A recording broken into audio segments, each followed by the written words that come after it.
Whoa! Greetings, I am Solidus-Skully. I don't know why I did that. Maybe it's because this game has a whole lot of default face. And yeah, I'm only talking over this cutscene mainly because of the fact that, well, first of all, Maleficent's back. Gonna be spoiling a bit of a future Kingdom Hearts thing, but after Sora defeated her in Kingdom Hearts 1...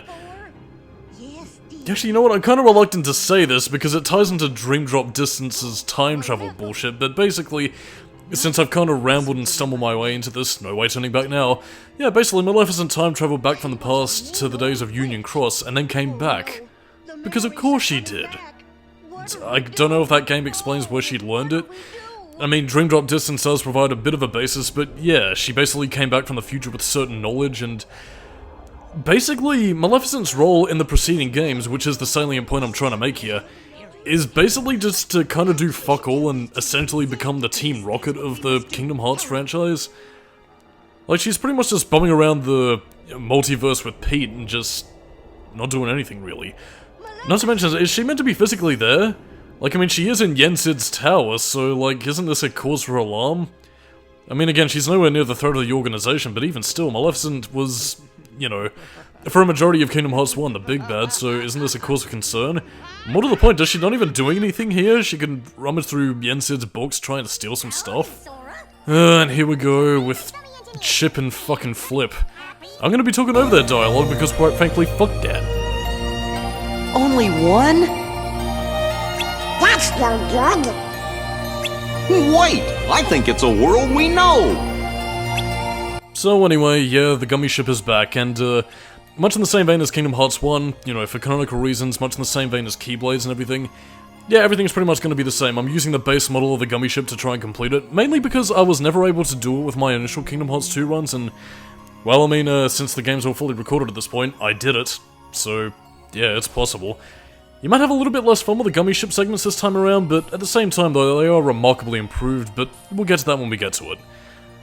Again, traveling to different worlds, similar sort of map screen, you get to drive your ship around, and again, the haze of the worlds and world borders will clear up as you continue to progress throughout the game, and unlock whole new worlds, and unfortunately, you can't go back to Twilight Town, because story and plot reasons.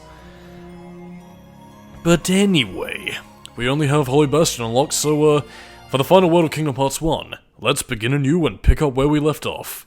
With new areas, actually. Actually, kind of thinking about it, I don't think you ever get to actually visit this area, which kind of sucks. Maleficent! Maleficent!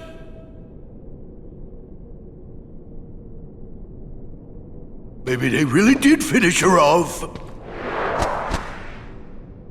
Ooh, this castle sure ain't what I expected. No shine, no nothing. Oh, now what's gonna happen to our plan?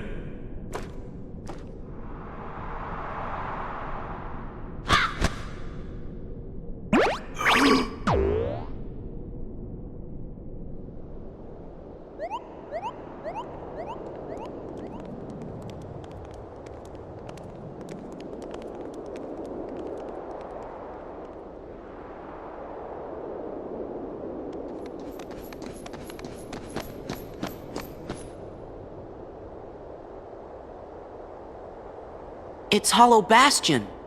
Gorsh, looks kinda different now. I hope the young and the dead are doing okay.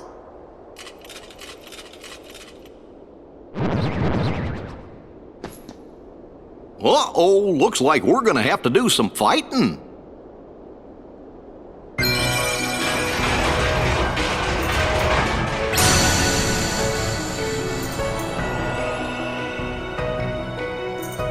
Hollow Bastion.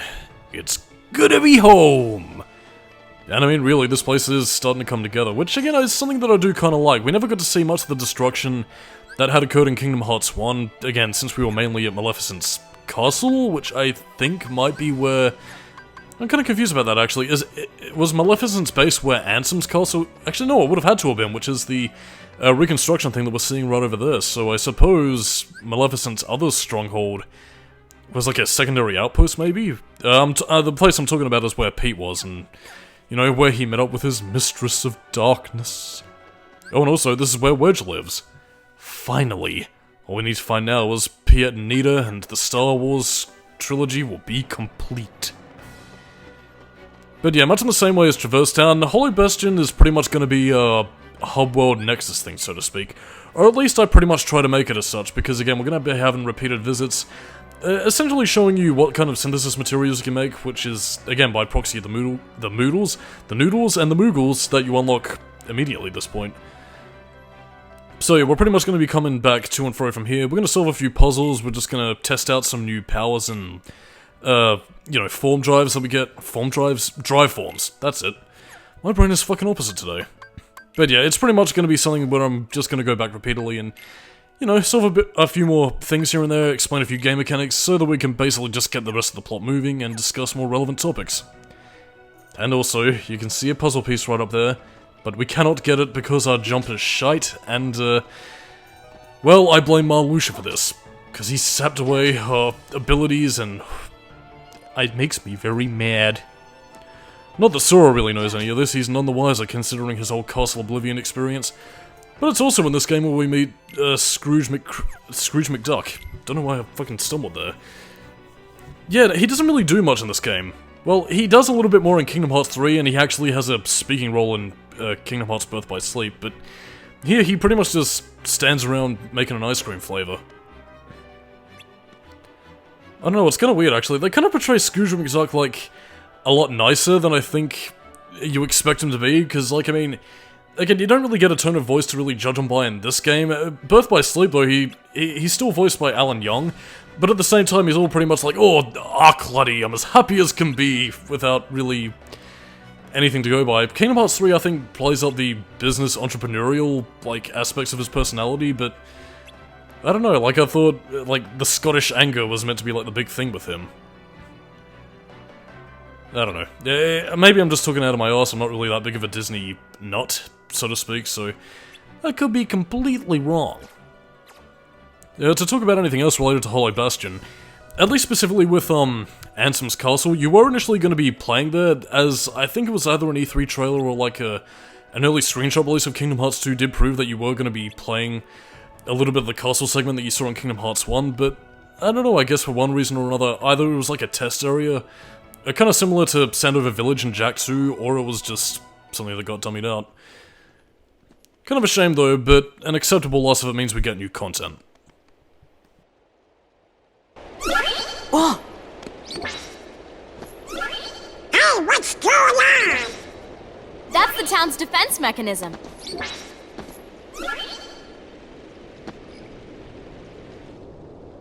Yuffie! Look out!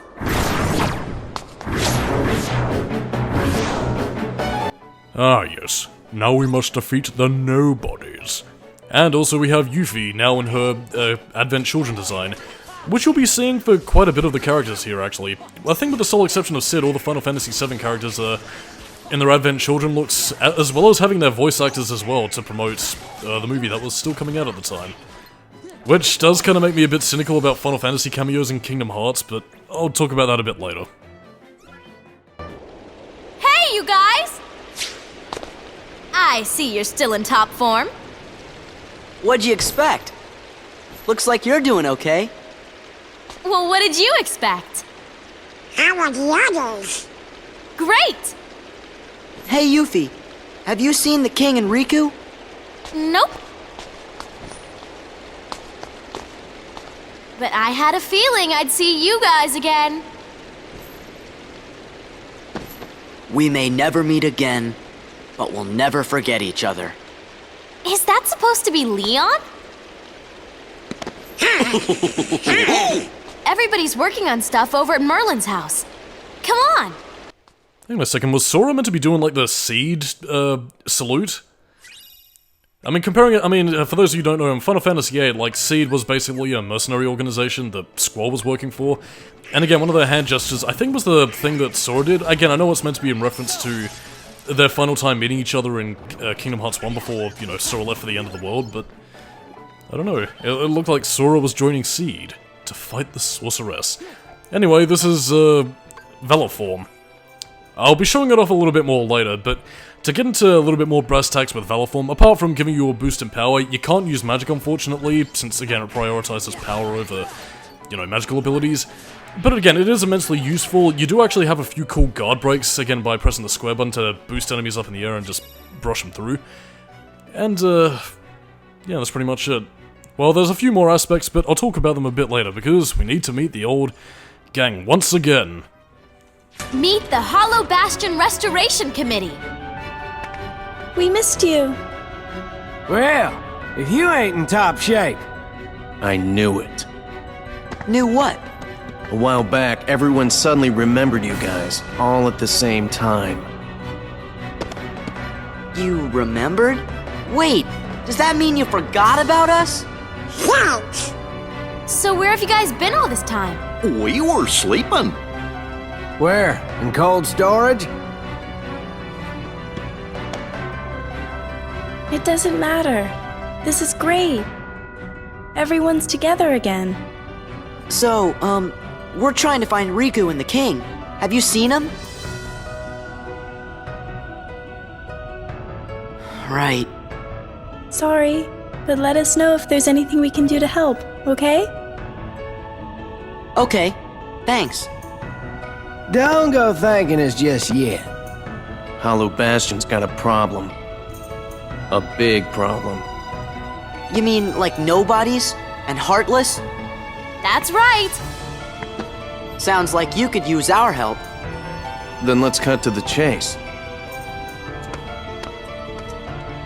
Sora, Donald, Goofy, we were hoping the three of you might give us a hand around here. Like we're gonna say no? I forgot who I'm dealing with. Hey, what do you mean by that? Just think of it as a sort of Leon compliment.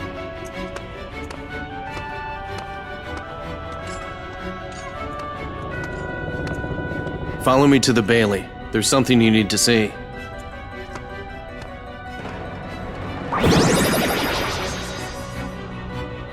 Oh, I thought it was you. Right on time. It's brilliant. Sora and the gang said they're gonna help out. Splendid. We'll count on you. Right. Right. Ah, yes. Did you give them the cards, dear? Oh!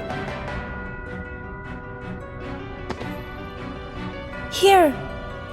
They're presents for you. Leon thought you might like to have them. Look everyone, it's Sora's mum. Yes indeedy, I'm still holding to that fan theory, damn it. Hollow Bastion Restoration Committee honorary member. Membership cards. Kinda cool, huh? Hey, thanks, Leah. Huh? Oh no! We're supposed to be at the Bailey! Oh no, not the Bailey!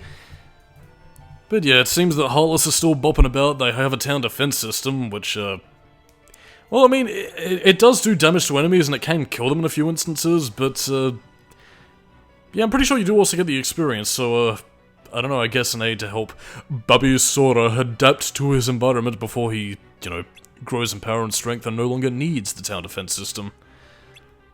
I don't know, I mean, in terms of context and continuity, I do like that it does show the Hollow Bastion natives, so to speak, and the Final Fantasy characters slowly growing and, you know, rebuilding their hometown as they once knew it.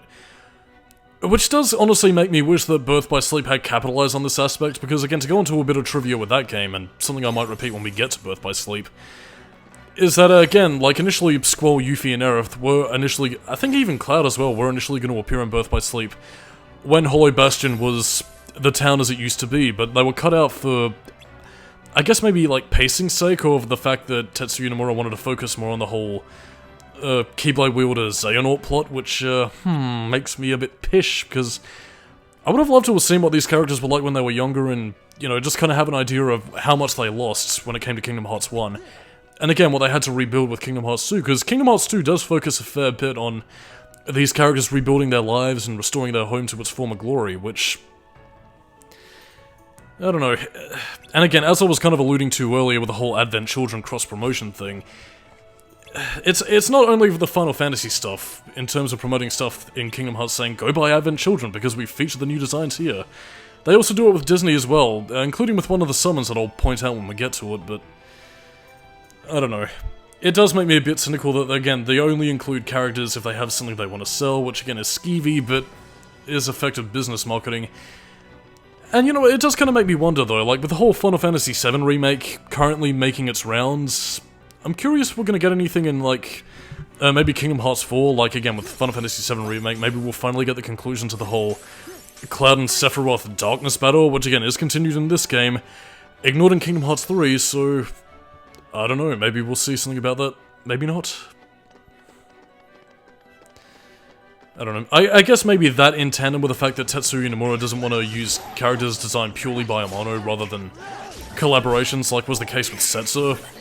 I don't know. It does make me a bit sad that we'll probably never see Garland, or if we do, it might be that fun, what was it called again? Strangers in Paradise?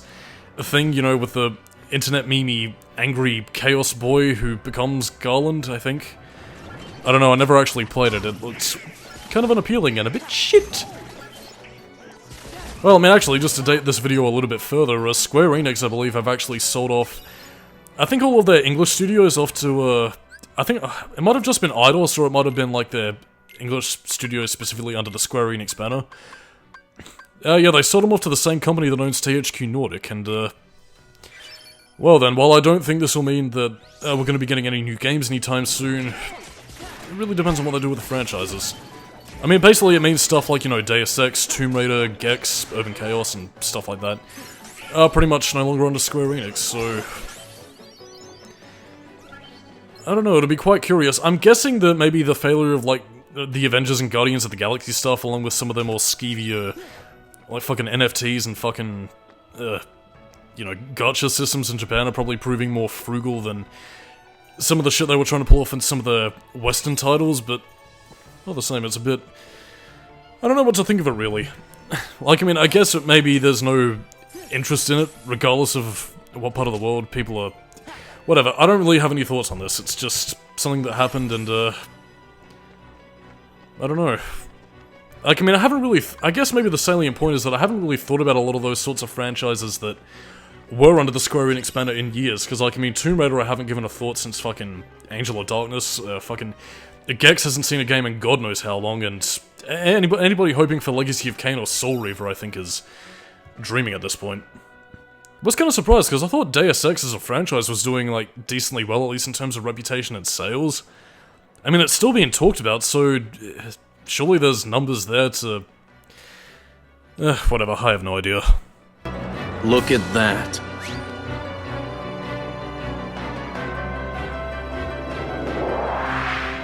Oh, We want to restore Hollow Bastion to what it used to be. Who knows? Maybe even something better. There's still a lot to do, but I'm sure we can handle everything. Except for that and that.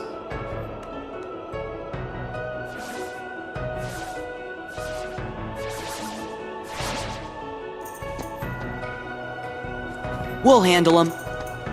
Well, that's good to hear. So, Sora, do you know what's going on then? There's this guy, Pete, who's been going around plotting with the Heartless. But he's not smart enough to tie his own shoes. The ones we need to worry about are the nobodies. Hambo's Organization 13 guy's in charge, too. You called?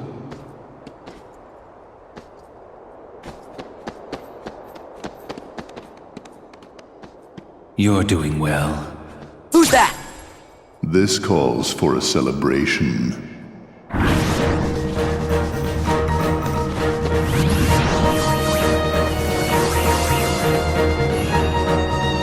So now we have another facet of Kingdom Hearts 2, which is admittedly a bit of a pish game mechanic, but at the same time it's contextual. I don't really know how to call it, but basically the game will force you into segments where you basically have to either protect X amount of thing, or do like a contextual action, like keep people's morale up, or make sure that people have the motivation to do shit. I mean, in the case of Hollow Bastion, it's protect the gates so that the nobodies don't get in and start killing people, I suppose, but I don't know, it's quite bizarre. Again, I'll get into this a little bit later for some of the more pishy ones, because I mean, this even happens during like a few organization-specific boss fights, so yeah, it was an intentional part of the design. I don't really know how to feel about it, because in some cases like, they're not terrible, but I don't know. It's something you could easily have done without. Also, I was very rusty at Kingdom Hearts 2 at this point of recording because, oh boy, I let that gate sink down quite a bit, and honestly, it seems like Squall's doing a majority of the work, but then again, it's kind of weird when you go back to games like this. A biggest example I like to use is actually Devil May Cry 3, because, like, I mean, playing that game, like, from a new game file without any of your abilities, it feels very awkward to play. It's only when you start gaining, like, more abilities, more health, and, you know, more tools to use at your disposal that you finally begin to feel like a badass, really, so, yeah. And I think Kingdom Hearts is much in the same way, because the only real effective thing you have at this point is your fucking Blizzard cannon. Like, seriously, Jesus Christ, I'm pretty sure if I was playing on Proud or Critical, that would have ended me. By the way, we also get to see one of Squall's limit breaks. No, that's not the Lionheart, I think it's Blasting Zone? Whatever, I'm Solidus-Skully, and we'll continue this next time. Bye-bye.